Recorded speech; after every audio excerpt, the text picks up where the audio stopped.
Right. Hello, Greg. Hello, audience. This is our fourth idea chat, which is a very, very special one because today I'm going to be interviewing Greg, the TMOS Idea Officer. And I would just like to acknowledge that I'm speaking today on the land of the Ngunnawal and Ngambri people here in Canberra or Cambry, and that's the headquarters of the Australian National University. And Greg, whereabouts are you sitting today?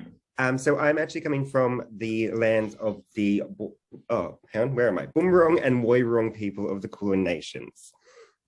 Right, and obviously together we're both paying respects to their elders past and present, and we also want to acknowledge any Indigenous people who are tuning into this idea chat today.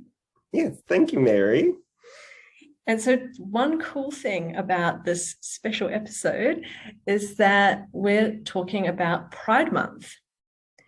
And Greg here, being part of the Pride community, which we'll get into in a moment, can give us his point of view. But before we go into the questions, was there anything you wanted to add to the context of the chat today? No, I think it's just quite important to understand that Pride Month in Australia doesn't particularly exist, but it's a global month that we celebrate Pride. So even though you won't see much in Australia because we've got Mardi Gras and like everything's sort of disjointed, it's just nice to be part of a global community around Pride. Great. Well, thank you, Greg.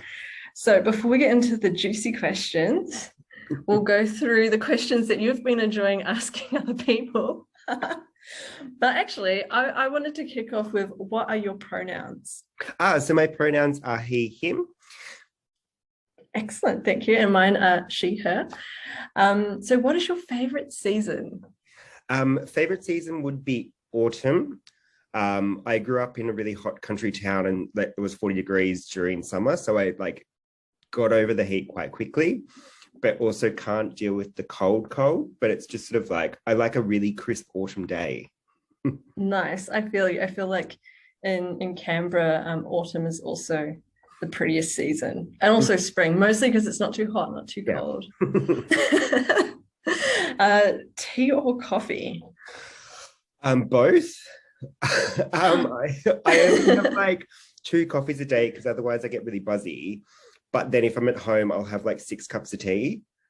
Mm-hmm. So it's sort of like, it depends on where I am. And like, yeah, if I'm working from home and I'm doing something frustrating, I'm like, I'm just going to go have another cup of tea. It's fine. Have like way too much sugar and then get buzzy that way. So, yeah. So it sounds like, you're a caffeine addict and or sugar addict. Yeah. And then there's always a Diet Coke. Yep. Always, unfortunately. It's diet, it's good for you. Yeah, exactly. The thin yellow line is not giving me cancer at all. It's fine. Well, what was your favorite childhood toy? Oh, I don't know if I had a favorite toy, but my brother and I used to play like a lot of stupid games together. And like one of them was we would play Sock Wars, where we would, we would flip the couches on its side and like make a fort and then take all of our dad's like balled up socks and just throw them at each other. That's cute. Yeah, like, I mean, weird, but yeah, it was fun. I guess that's what you do in country towns. Yeah, exactly. Nice. So how many cities have you lived in? And it would be cool if you could name some of them if it's, less than 10 cities. So I was born in Bowral in New South Wales, and I grew up in Wagga Wagga. Then I moved to Melbourne, was here for like 9 years. Then I moved to London for 2 years, moved to Berlin for a year, and now I've been back in Melbourne for 5 years. Nice. So you've got 6. Yeah. Well, I mean, Melbourne was twice, so it's technically only 5. Yeah. Only 5. Yeah, that's fine. And is Berlin the best city in the world? Yes or no? Overrated or like... It is a lovely place to visit. Living and working there is quite interesting. There was a lot of people who had moved there who weren't German, who moved there to try and escape sort of the rigors of life, I guess, like because you could work like 2 days a week, have a beautiful apartment and go out like constantly. So there was that sort of, not necessarily a lack of drive, but there was that lack of pace that like London has. Do you know what I mean? Like it wasn't as like fast, but then it's also amazing the fact that like you walk around and there's still bullet holes in places from World War II, and it's sort of like, what the hell? Yeah, it was amazing though.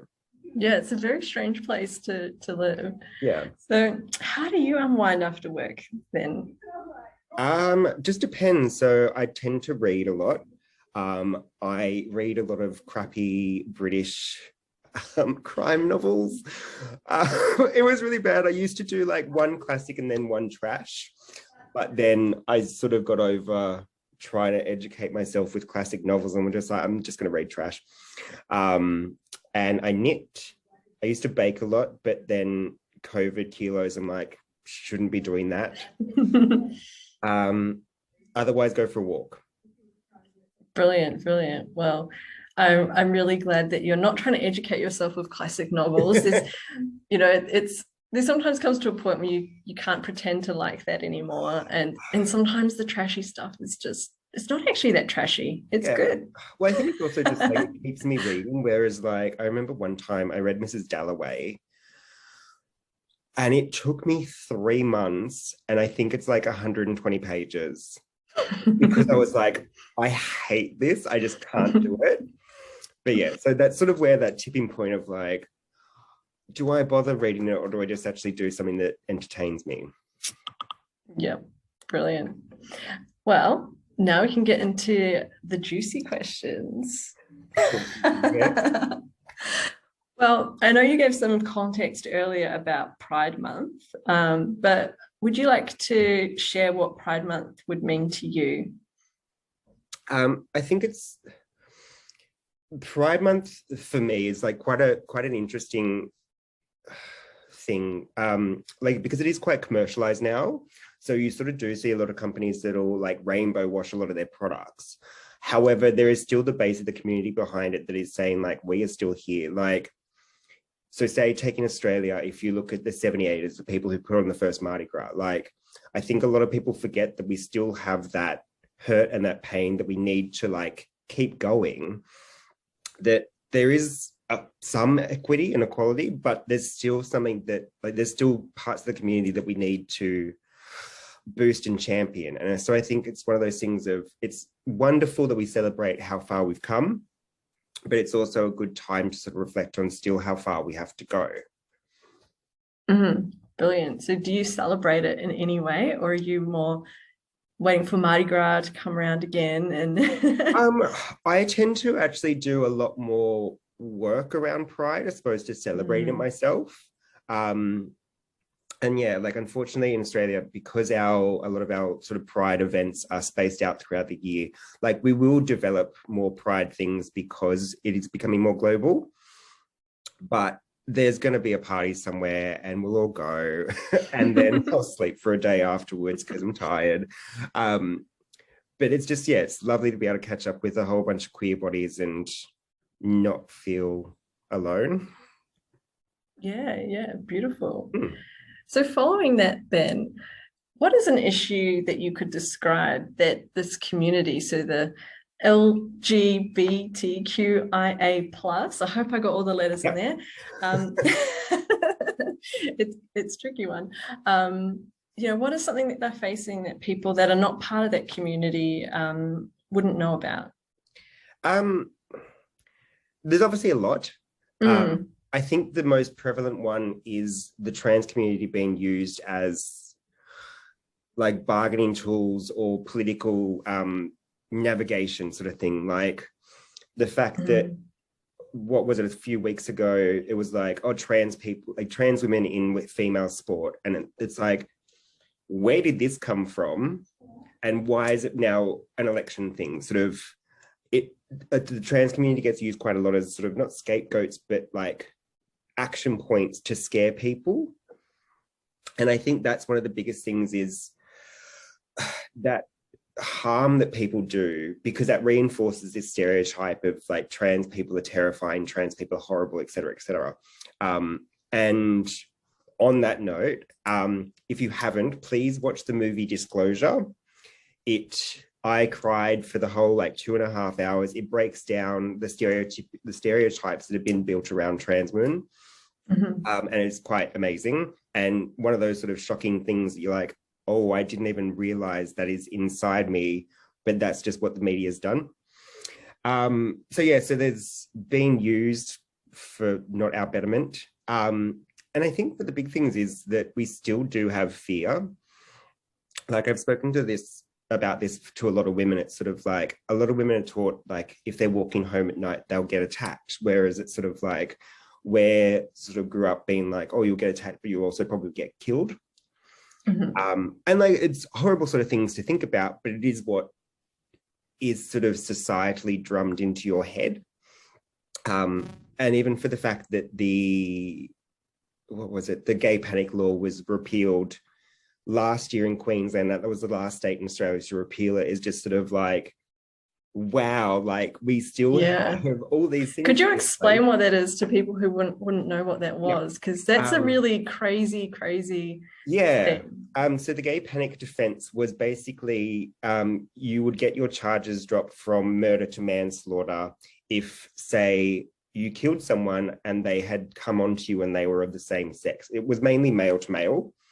So it meant that instead of going to jail for 20 years, you could go to jail for 10 because you got scared because a gay hit on you. And it's just like, wow, okay, cool. So there's those realizations that are still out there for us as a community that I don't think necessarily the straight community grasps. Yeah, definitely. Yeah, like these things wouldn't impact a straight person or a person that's, not from that community day to day. And so you wouldn't necessarily be thinking about it. But I think most reasonable people, when they hear that this exists, it gives a definite perspective and understanding as to why we need to keep putting these issues up and why we need to give visibility to things like Pride Month and all of the different days and celebrations and everything that we have. Yeah, like I do hate talking about like all the horrible things that happen. It's sort of like, it's wonderful when you see, I haven't watched it yet, but everybody's raving about it, the mini series on Netflix. I can't remember what it's called now, but it's just basically like these two queer boys meet each other in high school and have a beautiful love story.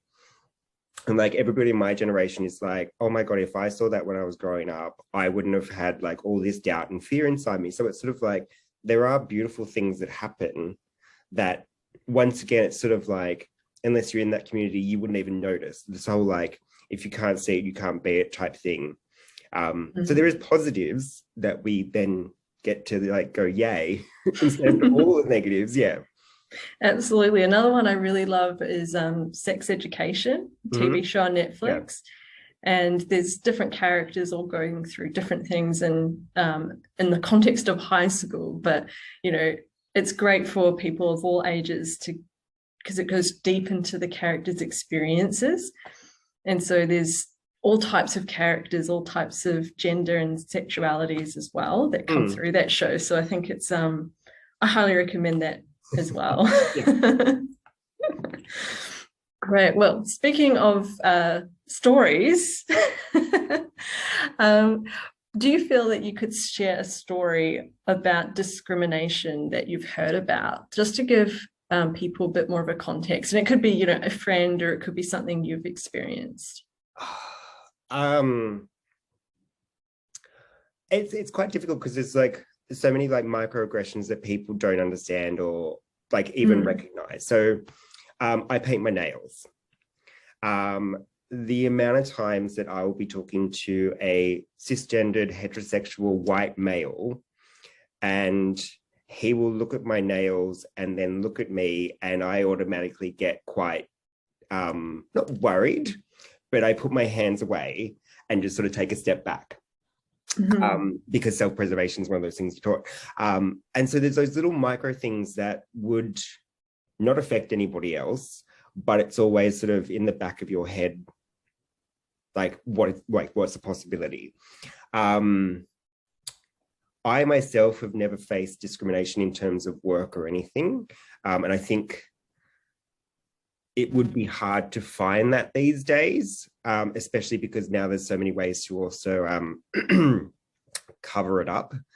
I think it's not necessarily discrimination that we're sort of facing a lot of nowadays. It is all like othering. Mm-hmm. So I think I talked to you about at one point, like my last job in our Melbourne office of about 120 people, there was 4 queer people, and the space that I worked at in, we had 3 of them. And it's sort of like that whole concept of we're such a small group within this large entity that then how am I supposed to feel like completely comfortable when I go in and like, if I said the word cisgendered, people would be like, what does that mean? Do you know what I mean? Mm-hmm. So there's that whole, even language for, within the queer society is quite different to straight society. And so it's sort of like, if you can't talk how you normally would outside, can you actually bring your true self to work? Mm-hmm. So you're saying there's like a language barrier. Sometimes there is, yeah. Mm-hmm. But I think it's also like there is sometimes a cultural barrier. Like, yeah, the last place I worked at, everybody was married. And it was just like everybody in my small team was married. So it was just sort of like, oh, well, I'm not. So this is another weird thing. And like, yeah, that's sort of then like, oh, well, what do I talk to you about? Because you've got kids and I don't. And what do we do now? Like, yeah, so that sort of cultural divide within straight and queer society can be quite tricky to navigate sometimes, I think. So I guess directly flowing from that, I'll change up the order of my questions then. I think that, what's something then you wish that, you know, allies in your life, but especially in your workplace, which, you know, I feel is part of your life, part of mine anyway. What do you think they could do to just be more inclusive? I think it's just not assuming that everybody's the same. So when you meet someone at work, don't assume that they're heterosexual, or don't assume that they're married, or don't assume that their sexual identity or gender, like just don't make those automatic connections. I mean, we all do, unfortunately, because it's how we're like wired societally, but just try to break it down a bit for yourself. Like one of the biggest things is if someone new is starting, don't use pronouns, just use they, them until you know.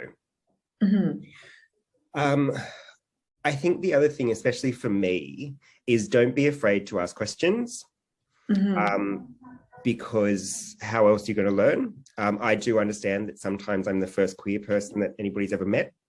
And my partner's transgender, so she also understands that like she's usually the first trans person that anybody's met. So I'm always happy to answer any questions, as long as they're respectful, obviously. Sort of don't ask questions that you wouldn't ask anybody else, like, if that makes sense. Yeah, that makes sense. Yeah. Fair boundaries. Yeah. And I think the other thing is, in saying that, you can educate yourself quite easily nowadays. And there has been like a large push from a wider community that people from marginalized or underrepresented communities shouldn't do the emotional labor for people to educate themselves. Obviously within my role, like it's what I do for a living and it's what I like doing, but a lot of other people sort of just go, there is so much information out there on the internet. You can literally type in how to be a good ally and there's information. So I think it's, if you don't know where to start, obviously, yes, come and talk to me, but also just Google and try and experience sort of a different worldview from yourself. Yeah. Yeah, that's exactly right. Like I have heard that too, that just because a person is queer, they don't become the, you know, the workplace's default idea officer. Yeah.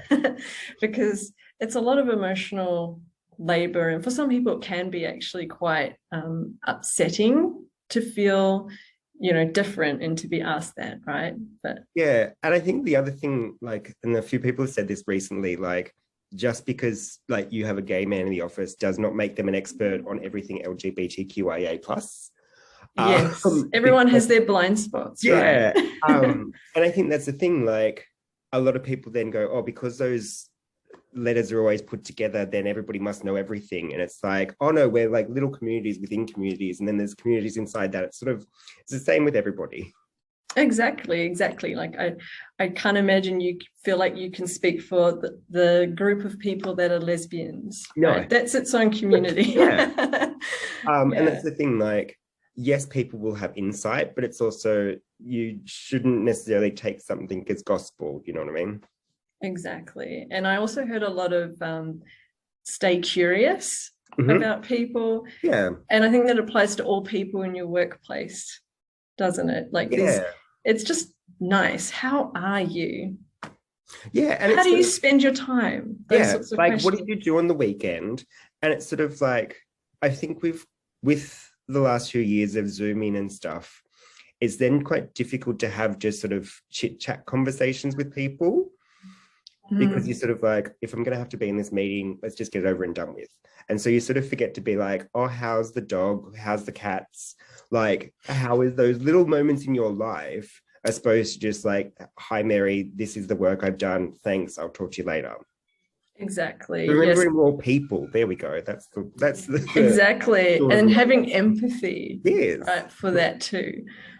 Brilliant. Well, my last question here is for you to have more of an opportunity to speak to potentially queer people in the TMOS community, or anybody watching this who's from the broader group.